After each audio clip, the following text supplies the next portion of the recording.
كاميرا قناة آفاق الفضائية.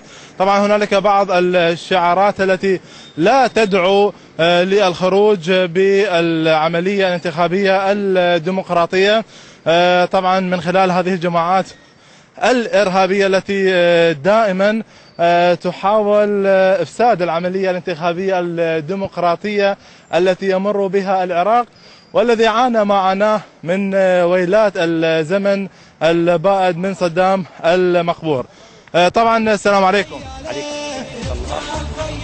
مثل ما نشوف أستاذ، طبعا هنالك شعارات لا تدعو للعملية الانتخابية من قبل الجماعات الإرهابية.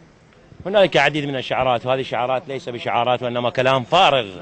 لا تذهب الانتخابات، يوجد عباد في الطرق، كلها تهديد لأهالي الناحية.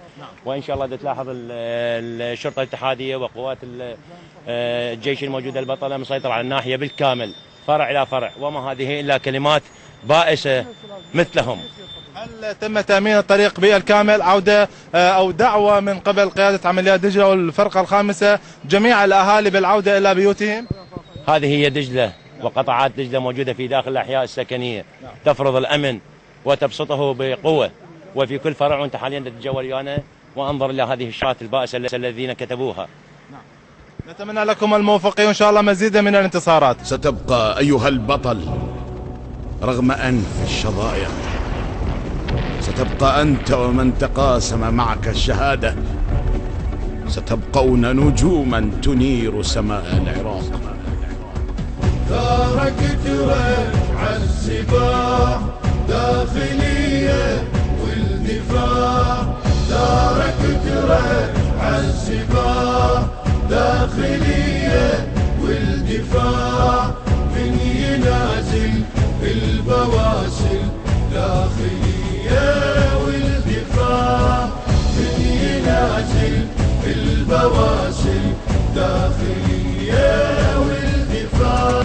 قلتها وكنت احس كاتب نقص بيت، قلتها وكنت احس كاتب نقص بيت، لقيته وبإحساس الزود ينضخ.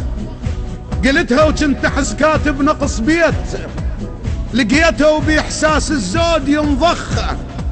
ثار القائد محمد إذا ضاع نسله وزاد.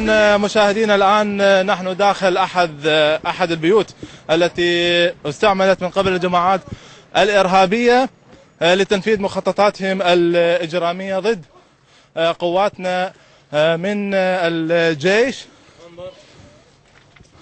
انظر كيف يتم التنقل، وكيف يتم التنقل من بيت إلى بيت. نعم، هذه هي فتحاتهم، هاي البوب الداخلية اللي مسوينها وكأنما مخططين لهذا العمل. طبعا هذا المنزل استخدم ل طبعا تنفيذ العمليات الإرهابية ضد المدنيين وضد قواتنا الجيش العراقي الباسل، مثل ما نشوف أمامنا.